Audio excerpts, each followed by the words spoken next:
नवरात्रि का पावन पर्व भक्ति, शक्ति और श्रद्धा का अद्भुत संगम है। इन 9 दिनों में माँ दुर्गा के 9 स्वरूपों की पूजा की जाती है और हर दिन एक नई शक्ति, एक नई ऊर्जा और एक नया संदेश देता है। नवरात्रि के तीसरे दिन पूजा होती है माँ दुर्गा के तीसरे स्वरूप माँ चंद्रघंटा की। माँ चंद्रघंटा का स्वरूप अत्यंत दिव्य, तेजस्वी और शक्तिशाली माना जाता है। उनके मस्तक पर अर्धचंद्र के आकार की एक घंटी सुशोभित होती है, जिसके कारण उन्हें चंद्रघंटा कहा जाता है। माँ सिंह पर सवार रहती हैं, जो उनके साहस और वीरता का प्रतीक है। उनके 10 हाथों में विभिन्न अस्त्र शस्त्र होते हैं, जो ये दर्शाते हैं कि वे अपने भक्तों की रक्षा के लिए सदैव तैयार रहती हैं। पौराणिक कथाओं के अनुसार माँ चंद्रघंटा माता पार्वती का ही एक रूप है। जब माता पार्वती का विवाह भगवान शिव से निश्चित हुआ तो चारों ओर खुशी का वातावरण था। देवता और ऋषि इस शुभ अवसर की प्रतीक्षा कर रहे थे। लेकिन जब भगवान शिव बारात लेकर आए तो उनका स्वरूप अत्यंत विचित्र और भयानक था। उनके शरीर पर भस्म लगी थी, गले में सर्प लिपटे थे और उनके साथ भूत प्रेतों की सेना थी। ये दृश्य देखकर माता पार्वती के परिवारजन भयभीत हो गए। चारों ओर डर का वातावरण फैल गया। तब माता पार्वती ने इस स्थिति को संभालने के लिए एक दिव्य और तेजस्वी रूप धारण किया। उनके मस्तक पर अर्धचंद्र प्रकट हुआ। उनका स्वरूप अत्यंत सुंदर और शक्तिशाली बन गया।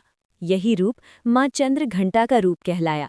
इस दिव्य रूप में माता ने भगवान शिव के उग्र स्वरूप को शांत किया और विवाह सफलतापूर्वक संपन्न हुआ। समय बीतता गया, लेकिन धीरे धीरे पृथ्वी और स्वर्गलोक में असुरों का आतंक बढ़ने लगा। दुष्ट राक्षसों ने देवताओं और मनुष्यों को परेशान करना शुरू कर दिया। चारों ओर भय और अंधकार छा गया। तब सभी देवता माँ दुर्गा की शरण में गए और उनसे प्रार्थना की कि वे इस संकट से उन्हें मुक्ति दिलाएं। देवताओं की पुकार सुनकर माँ ने चंद्रघंटा का रूप धारण किया। माँ सिंह पर सवार होकर युद्ध के मैदान में उतरीं। उनके मस्तक पर स्थित घंटी से एक अद्भुत और शक्तिशाली ध्वनि उत्पन्न हो रही थी। उस ध्वनि से असुरों के मन में भय उत्पन्न हो गया। युद्ध आरंभ हुआ। असुरों ने पूरी शक्ति के साथ माँ पर आक्रमण किया, लेकिन माँ चंद्रघंटा के सामने उनकी एक भी नहीं चली। माँ ने अपने अस्त्र शस्त्रों से एक एक कर सभी दुष्टों का संहार किया। उनकी तलवार की चमक, उनके त्रिशूल की शक्ति और उनकी घंटी की ध्वनि सब मिलकर अधर्म का अंत कर रहे थे। अंततः माँ चंद्रघंटा ने सभी असुरों का नाश कर दिया और धर्म की रक्षा की। माँ चंद्रघंटा के मस्तक पर स्थित घंटी केवल एक आभूषण नहीं है, ये एक दिव्य शक्ति का प्रतीक है। इसकी ध्वनि से नकारात्मक शक्तियाँ समाप्त हो जाती हैं और वातावरण शुद्ध हो जाता है। माँ चंद्रघंटा का ये स्वरूप हमें ये सिखाता है कि हमें जीवन में कभी भी डरना नहीं चाहिए। जब भी कठिनाइयाँ आएं, हमें साहस और विश्वास के साथ उनका सामना करना चाहिए। जो भक्त सच्चे मन से माँ की भक्ति करता है, उसके जीवन के सभी भय और संकट दूर हो जाते हैं।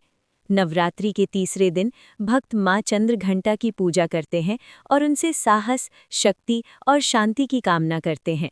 माँ की कृपा से जीवन में सुख, समृद्धि और सफलता प्राप्त होती है।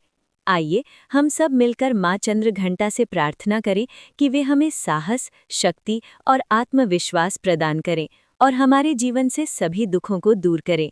जय माँ चंद्रघंटा।